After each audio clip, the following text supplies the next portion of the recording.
Okay, so we've talked about Mendel's first law, which was the law of segregation, which talked about how two alleles for each gene they separate or segregate during the formation of gametes.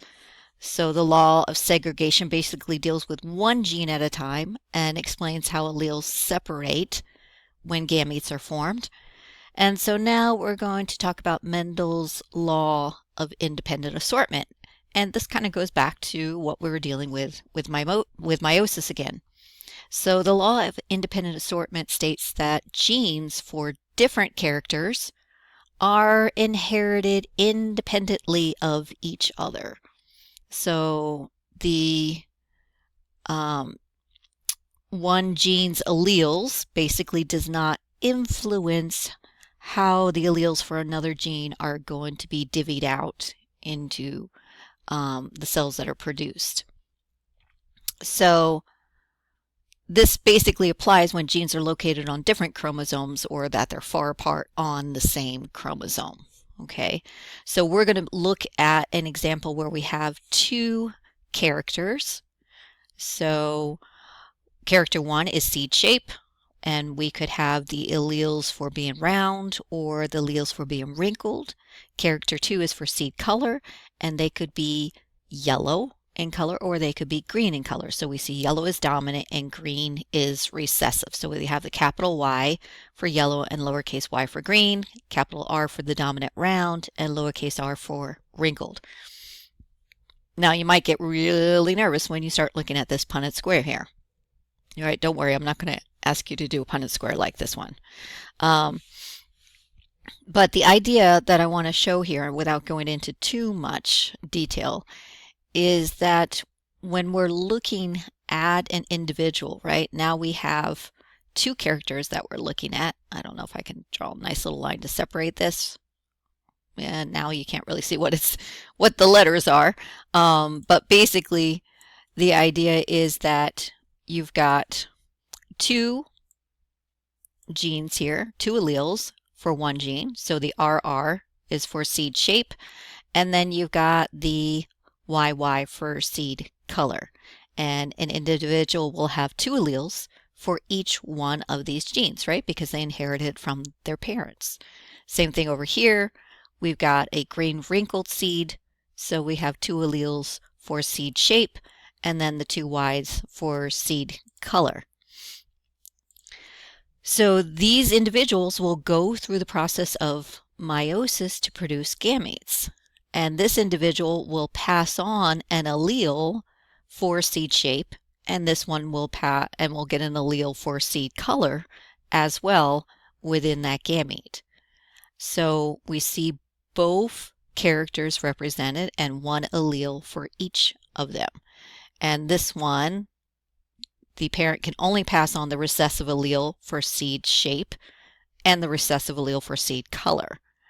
So there's not too many different combinations here that we can come up with because of that. So if these two were to be crossed, then we would get an individual that is heterozygous for both characters. And if that individual then went through meiosis, we can see that there's much more variation that is possible within the gametes as far as the combinations of seed shape and seed color. So it could be that an individual has the two dominant alleles for seed shape and seed color, or the two recessive alleles for seed shape and seed color, or a combination of dominant and recessive.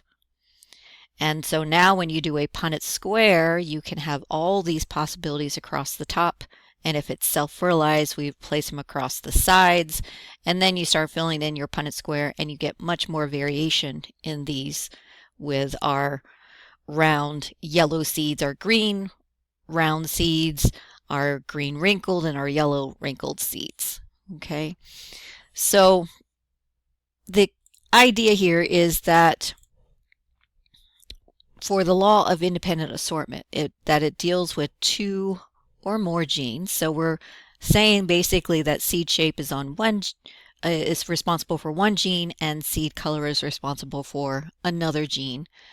and that the alleles for these two genes assort independently during gamete formation. So in other words, the round and the yellow, the dominants, aren't locked together and inherited together, because we see a round and a green together, a dominant and a recessive together. And once again, the recessive alleles for both characters are not locked in together because we're coming up with these different combinations here of having the dominant yellow with the recessive of being wrinkled.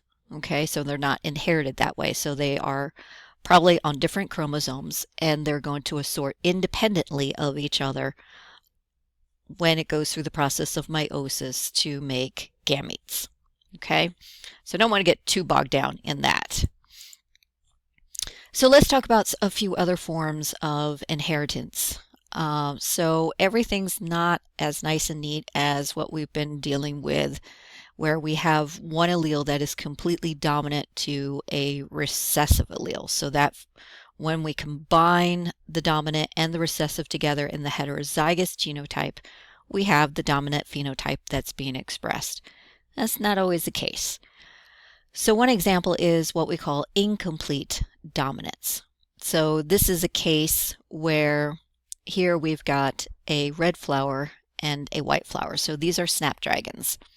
And notice we're superscripting our letter R for red and the W for white. And this individual has two alleles, two red alleles, and this individual has two white alleles. So which is dominant? Is red is dominant or is white is dominant?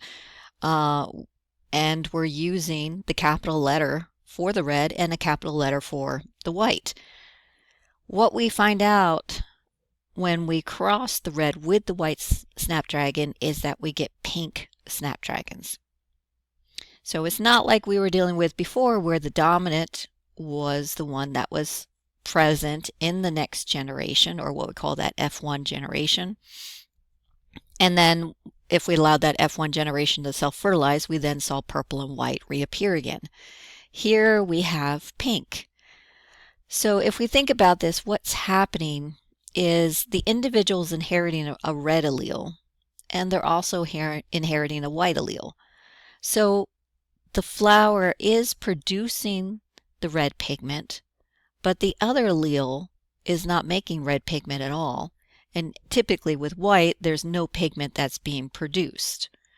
So the red is not going to be as vibrant because it's not making as much red as an individual that has two red alleles, where you've got a lot of that red pigmentation being produced, if that makes sense. So typically you get a phenotype that is a mixture or a blend of the original parent phenotypes.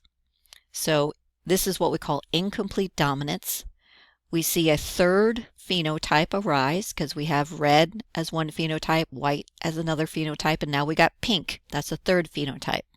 So we see a third phenotype arise that is a blend or mixture of the original two phenotypes. So if I said I have a black cat and I mate that cat with a white cat, then they have gray kittens.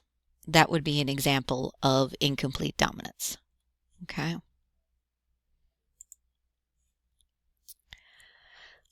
Another example of other inheritance patterns is polygenic inheritance. So think of the term polygenic. Poly refers to many and genic refers to genes. So many genes are involved. So as it says here in the definition, two or more genes contribute to a single phenotypic character. So multiple genes give rise to just one character. So in this case, we're looking at skin color is the Punnett square that you see below. Yes, that is a Punnett square. All right, it gets very big sometimes. So you see that there's A's, B's, and C's. So let's say we're using A to represent a gene, one gene, B to represent the second gene, and C to represent the third gene. So there are 3 genes, right? Polygenic, multiple genes involved. Each gene carries 2 alleles. So you see it's heterozygous for the gene A, heterozygous for gene B, and heterozygous for gene C. And the other parent is the same way. So if individuals are heterozygous for all 3 genes, this is the outcome of the cross. So you can see there are a slew of possibilities of different skin color, different shades of skin, I should say, that are possible from these 2 parents when they're heterozygous for all 3 genes. So you go from the very lightest, where maybe they inherited all the recessive alleles, to the very darkest, where they inherited potentially all the dominant alleles. So polygenic, once again, is multiple genes affecting one character. Okay, so many genes are controlling skin coloration. Eye color is also another one. Many people think that eye color is very simple and that you can easily predict how eye color is inherited, and that's not true. There are multiple genes that are involved in eye color, and each one of those genes does not necessarily show dominant and recessiveness. It could be incomplete dominance in one, all right, or some other inheritance patterns that are not what we've talked about so far. And that explains, once again, why there are so many different shades of eye color. Different shades of blue, from light blue all the way down, to gray, to brighter blue, or was Elizabeth Taylor, right? She had what they said were violet color eyes. So different shades of eye color because it's polygenic. Pleiotropy, on the other hand, is just kind of the reverse of that, where we have one gene and it's going to affect a lot of different phenotypic characters. So many different phenotypic characters. So we could have a disease, for example, a mutation that has happened at the genetic level. And so it's within one gene, but it could have a lot of different symptoms because of the mutation in that gene. So here it's showing a mutation for a gene that's responsible for skin pigmentation. So this mutation would cause the individual not to produce any pigment. So therefore, there's no pigment in their skin, there's no pigment in their hair, there's no pigment in their eyes, so their eyes become very photosensitive. And it also happens to have an effect on the optic nerves. So sometimes there's a cross-eyed condition. And this happens in cats too, where they have an abnormal fur pigmentation and they'll be cross-eyed at the same time.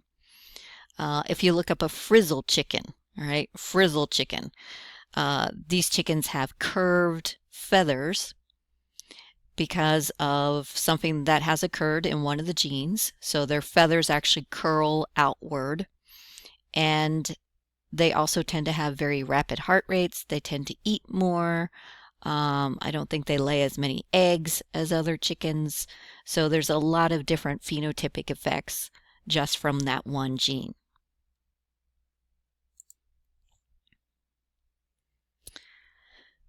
And I think we're going to stop there because epistasis takes a little bit more to discuss, and I'm kind of running up against my 15-minute time limit. So I think I'll stop there and we'll pick up epistasis in the next little segment.